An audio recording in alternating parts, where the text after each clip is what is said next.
కన్నా మా తండ్రి ఉన్నాడు. ఆయనకి మేము 6 పిల్లలం. చిన్న ఉద్యోగం, పెద్ద ఉద్యోగం కాదు. ఆ రోజుల్లో ఆయనకు ఉద్యోగం ఉండటాన్ని బట్టి మాకెవరికి స్కాలర్షిప్ వచ్చేది కాదు. అందరం ఆల్మోస్ట్ ప్రైవేట్ స్కూల్స్లో, ప్రైవేట్ కాలేజెస్లో చదువుకున్నాం. వేల రూపాయలు ఫీజులు కట్టాల్సి వచ్చేది. ఒక్కడి జీతం. ఒకరోజు మా నాన్న చెప్తూ అయ్యా, నేను నా యవ్వన వయసులో మిమ్మల్ని కన్నప్పుడు తినాలనుకున్న తిండి తినలేకపోయానయ్యా, కట్టుకోవాలనుకున్న బట్ట నేను కట్టుకోలేకపోయానయ్యా, ఒక సాధారణమైన మనిషిగా సహజ సిద్ధంగా కోరుకునే నా కోరికలు ఏవి నేను తీర్చుకోలేకపోయానయ్యా. కారణం ఏంటంటే, ఒక హోటల్ గుండా వెళ్తున్నప్పుడు టిఫిన్ చేయాలనిపిస్తుంది. టిఫిన్ చేస్తే 20 రూపాయలు. నా ఒక్కడికి 20 రూపాయలు ఖర్చు పెట్టేదానికంటే ఇంకో 10 రూపాయలు కలిపితే 30 రూపాయలు మటన్ దొరుకుతుంది. మటన్ తీసుకెళ్తే పిల్లలందరూ ఇంటిల్లిపాది తింటారు కదా. నా కోరిక చంపుకునేవాడిని అయ్యా. ఆయన చెప్తూ నేను ఇలా త్యాగం చేసుకున్నాను కాబట్టే ఈరోజు మీకు ఇలాంటి భవిష్యత్తు దేవుడిచ్చాడయ్యా.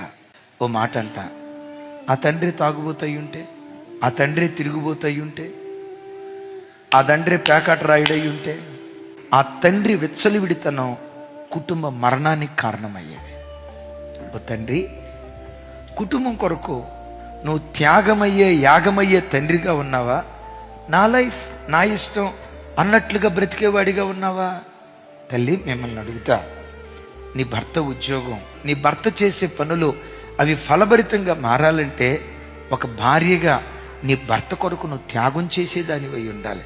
పిల్లలందరూ స్కూల్కి వెళ్ళిపోయారు, అన్ని కార్యక్రమాలు అయిపోయాయి. ఇక సమయం వృధా చేసుకోవటం ఎందుకు?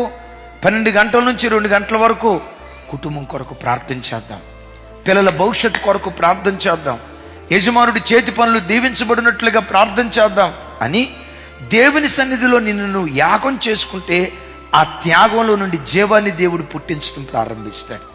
ఇప్పుడు అట్లా కాకుండా అందరూ ఇక డ్యూటీలకు వెళ్ళిపోయారు, స్కూల్కి వెళ్ళిపోయారు. నేను ఒక్కదాన్నే ఉన్నా కదా, హాయిగా టీవీ ఆన్ చేసి ఫోన్ కొట్టు, శరపట్టు. సుమక్కేమంది, బతుకు జట్కా బండిలో ఏ ఎపిసోడ్ నడిచింది, సుమలతక్కేమంది, రోజక్క ఎట్లా తీర్పు తీర్చింది, ఇక ఇవి చూసుకుంటా వాడితోనే నువ్వు కాలం గడిపితే, అమ్మా నువ్వు సరైన తల్లివి కదమ్మా.